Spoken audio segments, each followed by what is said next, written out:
இன்னைக்கு மீண்டும் ப்ரெஸ் மீட்டில் விஜயலட்சுமியை வந்து திமுக கூட்டிகிட்டு வந்திருக்காங்க என் மேலே வழக்கு கொடுக்கறதுக்கு அப்படின்னு சீமான் சொல்லியிருக்காரோ.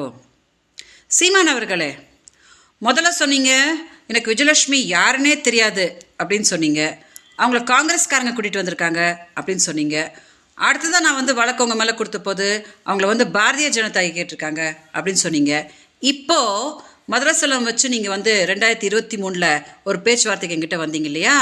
அதில் வந்து நான் 50,000 ரூபாய் மாதம் மாதம் கொடுத்துட்றேன், என்னை பற்றி எங்கேயும் பேசாத அப்படின்னு சொல்லிட்டு மாதம் மாதம் 50,000 ரூபாய்லாம் போட்டிங்க. எங்கிட்ட வீடியோஸ் எல்லாம் வாங்கினீங்க.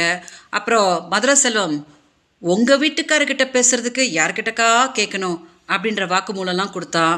அப்புறம் உங்கள் பொண்ணான வாயிலேருந்து தானே பொண்டாட்டி பொண்டாட்டி பொண்டாட்டி பொண்டாட்டி அப்படின்னு நீங்கள் வீடியோலலாம் பண்ணீங்க. அந்த வீடியோஸ் எல்லாம் வந்து காவல்துறைக்கிட்ட கொடுத்து காவல்துறை எடுத்துகிட்டு போய் அதை அப்படியே நீதிமன்றத்தில் கொடுத்து அதையெல்லாம் பார்த்து தான் அவங்க விஜயலட்சுமி அவங்களோட முதல் மனைவியா அப்படின்னு கேட்டிருக்காங்க.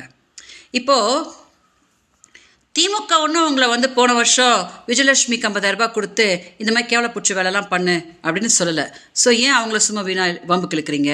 அப்போ இன்னொரு விஷயம் சொன்னீங்களாம், அந்த பொம்பளை கொஞ்சம் நேரில் வர சொல்லுங்கள், நான் உட்காந்து பேசுகிறேன் அப்படின்னு. நான் காத்துட்ருக்க சீமான் அவர்களே, உங்களை நேரில் பார்த்து என்னைய பார்த்தா உனக்கு எப்படா தெரியுது அப்படின்னு கேட்கணுன்னு நான் காத்துட்டு தான் இருக்கேன். கொஞ்சம் காவல்துறை கிட்ட சொல்லுங்கள், உடனே அதுக்கு அரேஞ்ச் பண்ணிவிடுவாங்க. ஏமாத்தாதீங்க சீமான் அவர்களே, என்னோட பாவத்தை கட்டிக்காதீங்க.